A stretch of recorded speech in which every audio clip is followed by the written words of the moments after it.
Hello and welcome back to your Pennsylvania Dutch Minute. I have been getting requests out the you-know-what for the last couple of weeks, ever since I talked about the card game Haasenpeffer, or as a lot of Pennsylvania Dutch will just say, Haasi. And I've been rolling back and forth how to do a tutorial because it's not the easiest card game to learn at first. However, once you learn it, like anything else, it's not that difficult. But at first, it seems a little daunting. I was trying to figure out how can I teach this game and make it seem like it's easy and easy enough that people will want to go out and try and play it. So we're going to attempt to do that today since a lot of people have been asking for it. Now, first and foremost, if you already know someone that knows how to play Haasi, then grab them by the arm and have them sit down with you and watch this video and then walk through a game with them. If you have one person that knows how to play, you can very quickly teach the other people that you would need to play because it's a game that needs 4 people, and you can get games going. And believe me, once you learn how to play this game, it is the card game that you will always want to play. It's fun. Can be frustrating like any card game and infuriating at times, but man, when you're playing it, you can have a lot of fun, trust me. So let's jump right into it. I want to go over the ground rules and kind of like the basic setup of the game first, and then I'm going to actually walk you through a hand of the game, and then at that point I'm gonna have to cut you loose and say go play and see what you can do. All right, so let's start with the basics. The game is called Haasenpeffer, but most Pennsylvania Dutch people that I know just call it Haasi. Where the name comes from, I don't know. Haasenpeffer, of course, is a famous German dish made of rabbit. The card game has nothing to do with rabbits, though. Might have just been a word that was used often. It is a game that normally plays with 4 players. Now, I have seen 6-handed Haasi. I have played 6-handed Haasi, and in a pinch, you can play 3-handed Haasi. However, I'm going to teach you the basics for the most normal way that the game is played, and that is played with 4 players, and each person has a partner, and then you are a team working against the other team. You will need a pinochle deck of cards. Now, if you can't get a pinochle deck, then just take a normal deck, 2 normal decks of cards, take all the aces, kings, queens, and jacks out of those 2 decks and put them together to create a pinochle deck. Now, the normal pinochle deck comes with 9s and 10s as well. There might be people out there that play Haasi with 9s and 10s. I grew up playing without the 9s and 10s, just jack, queen, king, ace. And you'll have 2 of each, so there'll be 2 jacks of spades, 2 jacks of clubs, 2 queens of diamonds. That's what you want. And finally, this is a trick-taking bidding game. What I mean by that is it requires bidding, and then you and your partner are trying to take the tricks to make points. And I'll explain what that is a little bit further on in the video. So to play, set yourself up like this at a normal table. You want to sit across from your partner, or depending what the table's like, diagonally. You don't sit next to your partner. You sit across them or diagonally. Whoever decides to deal first, and it doesn't matter, takes all the cards, shuffles them really well, of course, and deals all of the cards out. So in the end, each person will sit there with 8 cards in their hand. Now, this is where it gets a little tricky. I'm going to be using words that maybe you've heard before, maybe you haven't. Of course, you're going to hear me say the word Trump a lot, and I'm not referencing the current president of the United States. That is the term in a lot of card games for the suit that is, at that point in the game, the most important suit. So whenever I say Trump, that means the suit that is most important. So once everyone has their cards, you'll take a minute and look at them, of course, and then you start the bidding process. So the way it works is you'll go clockwise to the person left of the dealer will get the opportunity to bid first. They'll look at their hand and evaluate, is this a hand that I can do something with, or is this a hand that I just can't do anything with? I don't have good cards. So you'll have the opportunity to bid or pass. If you bid, you're going to name the number of tricks that you think you and your partner can make. The lowest bid that you can go is 4, and only the person to the left of the dealer can bid 4. If they pass, then the next bid would be 5, and then it will go around the table. So the person to the next left can bid or pass, and so forth and so on back to the dealer. Each player has the opportunity to bid or pass. If all players pass, the person to the left of the dealer is what we call left sitting, or their left sit, and they must bid 4, regardless of how good or how crappy their hand is. Getting left sit can be frustrating because you might not have anything in your hand. Your hope then is that your partner can help you out. Whoever wins the bid, whoever bids the highest, will get to choose the trump, meaning what suit will be the most important for just that hand.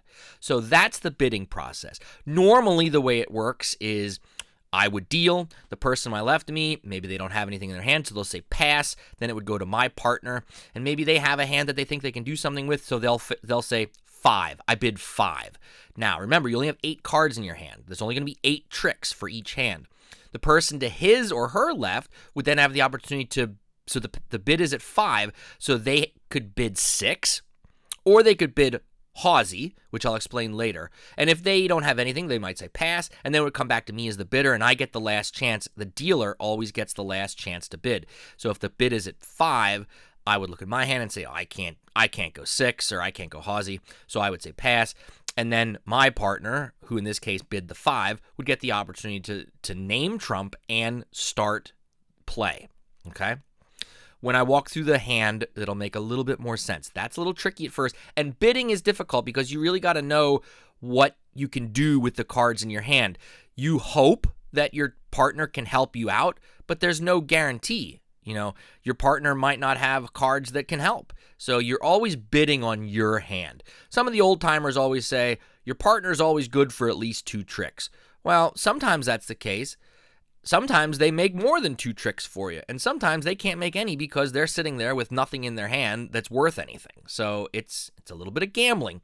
Now, we don't play for money. I've never played this game for money. Maybe there are people out there that do. So when you're bidding, don't think like you're bidding money here. You're bidding points or tricks, okay?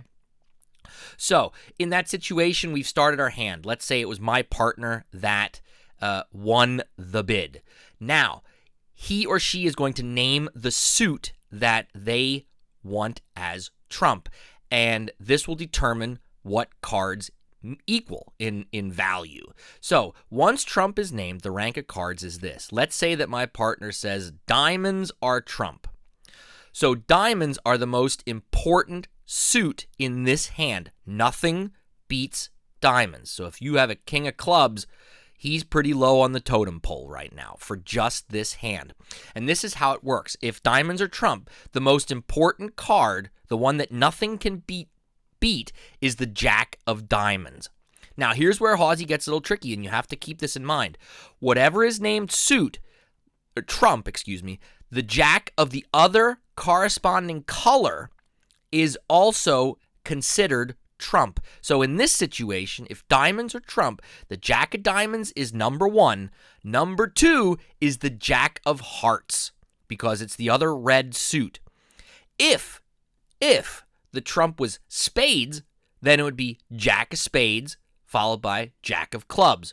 A lot of the old timers will call these guys the bars. The right bar is the jack of the suit that's named, and the left bar is the jack of the offsuit that's named. For example, in our situation here where diamonds are trump, the jack of diamonds is the right bar, the jack of hearts is the left bar. After those two, in order of importance or value, goes the ace of diamonds, the king of diamonds, and then the queen of diamonds. Now remember, all of those are trump. After that, then it falls to value aces, kings, queens, jacks of non-trump suits in that order. So in a normal hand, if you're sitting there and diamonds are called trump and you have a jack of spades in your hand, that boy is worthless almost. You can use him, you'll play him, but he has no value in this hand. I hope that makes some sense. One of the hardest things to always remember for people that are just starting the game is that jack of the offsuit becomes really important. If clubs are named trump, then the jack of spades is number 2 in value. If hearts is named trump, then the jack of diamonds is the number 2 card. Otherwise, jacks are low on the totem pole, okay? So that's how the ranking works, okay? One has the opportunity to bid Haasenpeffer, which is the name of the game. This is big. It's the biggest bet that you can make, the biggest bid that you can make. But one can bid Haasenpeffer if they think that they can make all of the tricks. That's the most important. So you get a hand and you're like, oh my God, this is beautiful. I have 3 jacks in my hand. I have 2 jacks of hearts, a jack of diamonds. There's guaranteed 3 tricks. Oh, I got a lot of hearts there with it as well. I'm going to go Haasi. Once I bid that, the person who bid, let's say I bid Haasenpeffer, then it's me and my partner get to work a little bit together before we start. I am allowed to give my partner 2 cards from my hand, and I'll pass them across the table face down so that no one else sees them, and I'll say hearts is trump, for example. My partner will be allowed to take his 2 best hearts or 2 best cards from his hand and pass them back to me face down. And then at that point, my partner sits the rest of the hand out, and I'm going alone against the other 2 people at the table.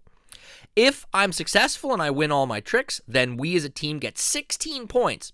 However, if I don't make all my tricks, then we go back 8 points. So it's a big gamble. Now, I didn't put a bullet point here, but there is something known as going double Haasenpeffer. The only person that's allowed to go double Haasenpeffer is the dealer. So in a normal hand, I've dealt the cards out. Let's say that the person, and I'm the dealer, the person to my left passes, my partner passes, but then the person to my right goes Haasi. And let's say I'm sitting with a really good hand too. And I might say, you know what? I'm going to double it. Now, that's really risky because if I double it, then it's normal rules of Haasi go back into play. That I get to pass 2 cards to my partner gets to pass me 2 cards. But if we make it, if I make all of the tricks, then I get double the points, 32 points. But if I make a mistake and I don't make them all, then we go back double the points, 16 points. So it's a really risky thing to go double Haasi, but if you have the cards, I would always say you got to risk it and go for it, okay? One other term that you'll hear is known as bucking. It is the goal of the team who bid, of course, to make that bid. So if I go 5 and I get the bid, then it's my goal to make 5 tricks. If we make the 5 tricks, we get 5 points. If we do really well and make 6 or 7 tricks, then we get 6 or 7 points.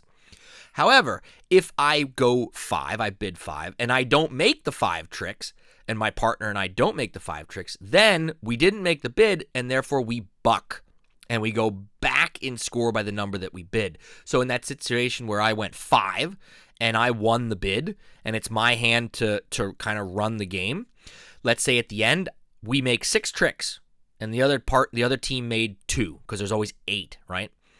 We get 6, they get 2. However, in that same scenario, I go 5. I get the bid. My partner and I, our hands don't work out really well together, and the other team, they get 4 tricks. Well, now that means we only got 4. I didn't make my 5, so we go backwards 5 points, and they go ahead by however many points that they scored. In the end, to win the game, the first team to score 48 points is the winner of the game.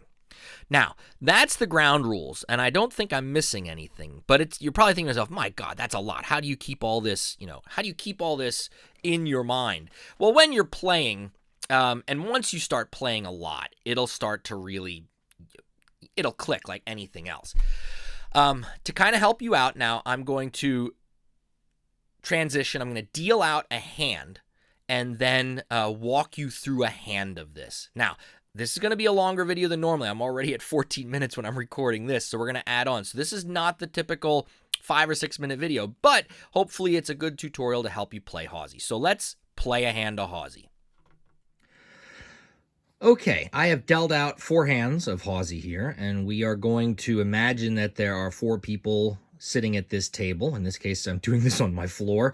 However, so everybody has 8 cards, and what I want to do is look at each hand and talk about how I would bid those cards, and then we'll play a hand out. So we're sitting here.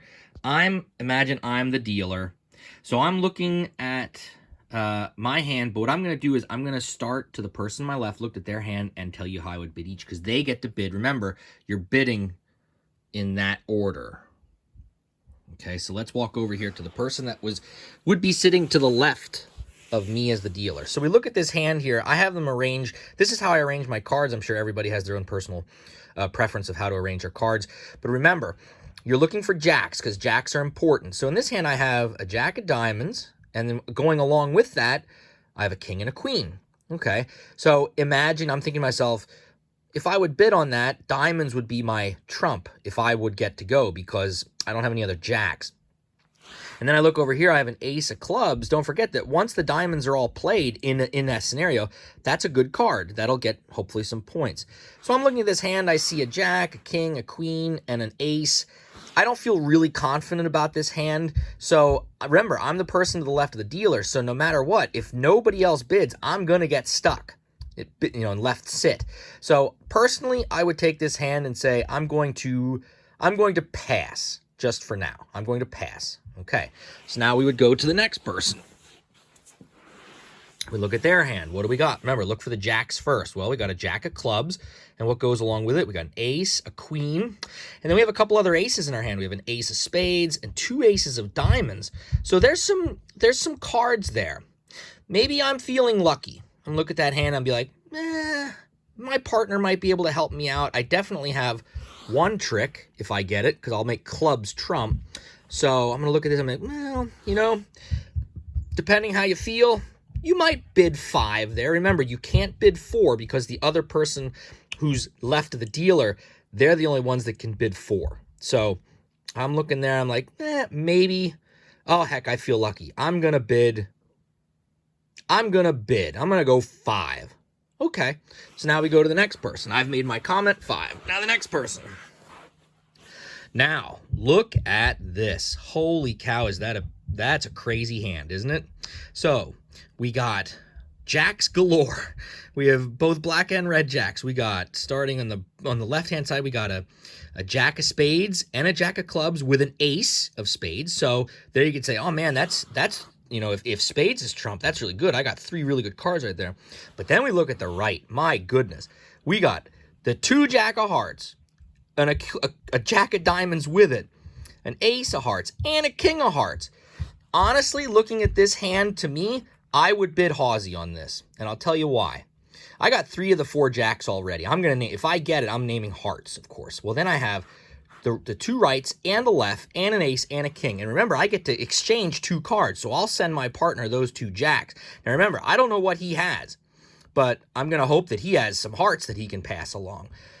I would bid Haasi on this hand. Now, for the purposes of this tutorial, I don't think it's fair to show you a Haasi hand right off the bat. So what we'll do is I'm going to say, it's a great hand, but for the purpose of this tutorial, the person to my right just bid 5, and I got a good hand. So I'm going to say, you know what? I'm going 6. So the bid is 6. Okay. Now we get back to the dealer's hand. Let's see what he has. We got 1 jack. We got a jack of spades, but no other spades with it. That's not good. And in the red side, we don't have any jacks. To me, this is a pass hand. That's a hand I would never do anything with because you really can't. So I would say pass. Well, now, thinking at the table, if I'm the dealer, the person to my right is the person that went 6. So they're in control now. Okay, remember, we're sitting like this at the table. These 2 guys are partners. These 2 guys are partners. Okay, so 6, and he gets the winning bid. So now I'm sitting here, I'm going to be that guy. The bid is 6, and I'm, of course, going to say, now I have to name my trump, because it's my hand. I'm going to say, hearts are trump. Okay? So everybody hears that, so now they're all thinking, looking at their hand, okay, hearts, what am I going to do? Okay, hearts it is. Now remember, that means the jack of hearts is number 1, the jack of diamonds is number 2, and then it's ace of heart, king of heart, queen of hearts. All right, so I get to go first. I'm going to always play my jacks first. So I'm going to take my jack of hearts and play it. Then we go around the table. Guy comes here. Hearts is asked, so I have to play a heart if I have one. Well, I have hearts, so I'm going to play this queen. And then this guy comes. He's got a heart. He's got 2 hearts, don't forget, though. This jack of diamonds is a heart. but I'm going to play this guy because it's my partner's trick. King of hearts. And then this guy, he doesn't have anything. No hearts. So he can play whatever he wants. So you want to play your lowest card because you can't win that trick. You can't. The jack of hearts is there. So I'm going to play this offsuit jack, this jack of clubs, because that's a low boy right now. So I'm going to pick that out if I can here. Throw that into the pile. Now, everybody's played. Back to the person that won the bid. He wins the trick, so he takes the trick and puts it off to the side. And the rest of the hand would then play out. Now, I'm still in control because I won that trick, so I'm going to play again. Oh, I'm going to go big. I'm going to do it. Throw my other jack of hearts. Come over here to the dealer. Hearts is still ass, so I'm going to play my little queen. Come back over here. Now, he has to play a heart. Oh, man, the only heart he has is the good jack of diamonds. But that's the way it goes. He has to follow suit. Jack of diamonds goes. Heart back over here again. Well, this guy doesn't have any hearts, so I'm going to throw this little queen of spades. And it works out again that the person that bid won the trick with the jack of hearts. Okay, so he gets that trick, he and his partner. So now they already have 2 that they've made, and the rest of the hand would play out that way. Now, I might say, well, let's take a break from hearts. I'm going to throw this ace of spades. Let's see what happens. So, spades is now called, hearts is still trump. Look at this guy's hand, he has to play a spade. Could you try again? Whoops, my watch is going crazy. He doesn't have a spade. He does have a spade, so he's got to play this jack. Come over here. Spades is ass. Play this little queen. And over here, he has an ace of spades. So now you're going to say, wait, 2 aces of spades were played. Who gets the trick? The person that played it first gets the trick. So that was the dealer, or not the dealer, excuse me, the guy that won the bid, the guy that's going 6. So that's his trick again. Boom. So now they've got 3 tricks. They're halfway there. Now what are we going to do? We still have all these hearts. Oh, heck. Let's just go for it. Throw that other jack. Remember, that's a heart, even though it's a diamond, because hearts are trump. So hearts is ass. This guy still has a heart. He plays his ace. This guy's out of hearts, so he can play whatever he wants. Let's throw this little queen of diamonds. This guy doesn't have any hearts, so we're going to throw this queen of diamonds as well.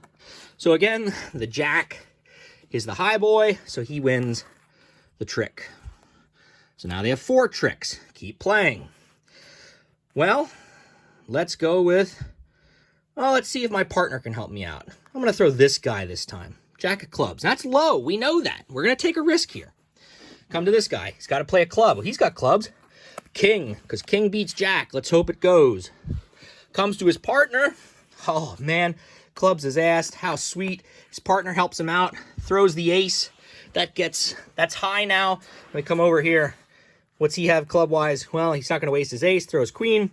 So now, the guy that bid 6, his partner took the trick.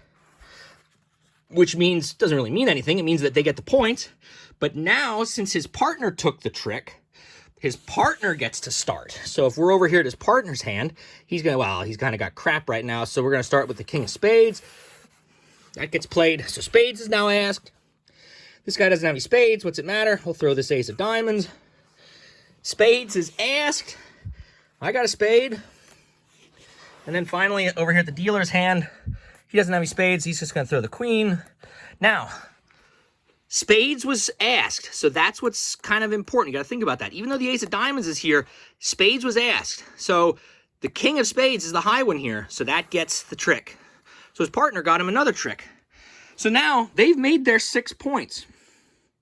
They've essentially done what they needed to do. There's still 2 cards to play, but they can't go backwards now. They've made their 6 points. So essentially, they won that hand. They could play that out. Most likely, they're going to take those last 2 tricks because the other 2 guys don't have anything that's really worth anything. So that's how the game plays. Now, this was kind of like, I was crawling all over the floor playing that hand of cards. Hopefully this gives you at least a ground rules, ground idea, basic idea how to play Haasi. It is a lot of fun. Please feel free to ask any questions that you might have in the comment section down below. And, of course, if you have an idea for a future video, well, you got to email me. My email address is there, busterpa@yahoo.com. Check out the website, PA Dutch 101, for more Pennsylvania Dutch fun. Subscribe to the YouTube channel if you haven't done so, and spread the PA Dutch love. Have a great day, everybody. Play some Haasi, practice your Pennsylvania Dutch, and Mox good. Mox good.